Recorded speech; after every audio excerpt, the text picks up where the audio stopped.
आदिवासी युवा सेना संघटनेकडून सोना गॅस एजन्सी विरोधात तहसीलदार शहादा यांना निवेदन। शहादा तालुक्यातील ग्रामीण व दुर्गम भागातील नागरिकांना घरगुती गॅस सिलेंडर वेळेवर मिळत नसल्याच्या तक्रारीच्या पार्श्वभूमीवर आदिवासी युवा सेना संघटनेच्या वतीने आज तहसीलदार शहादा यांना निवेदन देण्यात आले।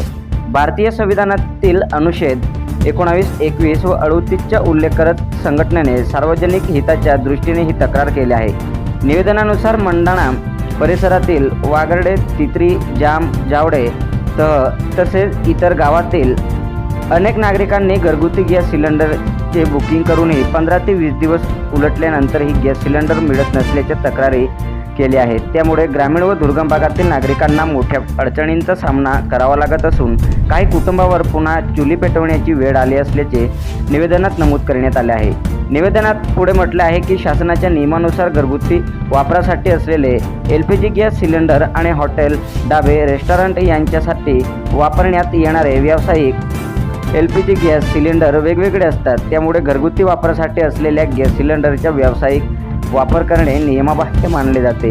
तसेच काही हॉटेल व ढाबा चालकांना 1500 ते 2000 रुपये दराने घरगुती गॅस सिलेंडर पुरवठा होत असल्याच्या तक्रारी नागरिकांकडून प्राप्त झाल्या असून या संपूर्ण प्रकरणाची निष्पक्ष व सखोल चौकशी करण्यात यावी अशी मागणी संघटनेने केली आहे। एकीकडे सर्वसामान्य ग्राहकांना अनेक दिवस प्रतीक्षा करून गॅस सिलेंडर मिळत नसताना दुसरीकडे व्यावसायिकांना प्राधान्य दिले जात असल्याची भावना नागरिकांमध्ये निर्माण झाली आहे। तसेच गॅस वितरण व्यवस्थेत पारदर्शकता ठेवून ग्रामीण व दुर्गम भागातील सर्व पात्र ग्राहकांना नियमानुसार व वेळेत घरगुती गॅस सिलेंडर उपलब्ध करून द्यावेत अशी मागणी निवेदनाद्वारे करण्यात आली आहे। याशिवाय गावातील नागरिकांना तातडीने व नियमित घरगुती गॅस सिलेंडर पुरवठा सुरू करावा अशी मागणी संघटनेने यावेळी केली आहे। या संपूर्ण प्रकरणाची तात्काळ चौकशी करून दोषी आढळणाऱ्या संबंधित अधिकारी, कर्मचारी व एजन्सी व्यवस्थापनावर योग्य ती कारवाई करावी अशी मागणी आदिवासी युवा सेना संघटनेने केली आहे। येत्या 15 दिवसात गॅस पुरवठा सुरळीत न झाल्यास व संबंधित तक्रारीची दखल न घेतल्यास आदिवासी युवा सेना संघटनेच्या वतीने लोकशाही मार्गाने रास्ता रोको आंदोलन करण्यात येईल असा इशारा निवेदनाद्वारे करण्यात आला आहे। दरम्यान या निवेदनाच्या प्रती माननीय उपविभागीय दंडाधिकारी शहादा, माननीय जिल्हाधिकारी नंदुरबार आणि सोना गॅस एजन्सीचे व्यवस्थापक यांना देखील पाठवण्यात आले असून संबंधित प्रकरणाची तात्काळ दखल घेण्याची मागणी करण्यात आली आहे। यावेळी दिलीप S. माहिरे, तालुकाध्यक्ष सुनील पवार, सोशल मीडिया प्रमुख दिलीप मुसळदे, कार्यकर्ता राजेश ठाकरे, रोहित पवार, भागीरथ ठाकरे, दगडू निकुम तसेच आदिवासी युवा सेना संघटनेचे इतर पदाधिकारी मोठ्या संख्येने उपस्थित होते। सातपुडा न्यूज वाहिनी, शहादा। जय जोहार, जय आदिवासी, आपकी जय। मित्रांनो, आज आम्ही आदिवासी युवा सेना संघटना मार्फत माननीय तहसीलदार साहेब यांना एक निवेदन दिलं आहे।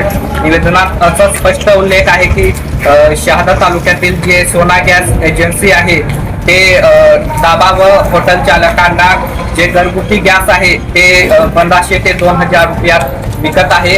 हे अत्यंत चुकीचे आहे मित्रांनो, कारण की घरगुती गॅस हे फक्त नागरिकांना जे ग्रामवासी आहे त्यांना देण्यात येतं, पण ते हॉटेल व ढाबा यांना देत आहे।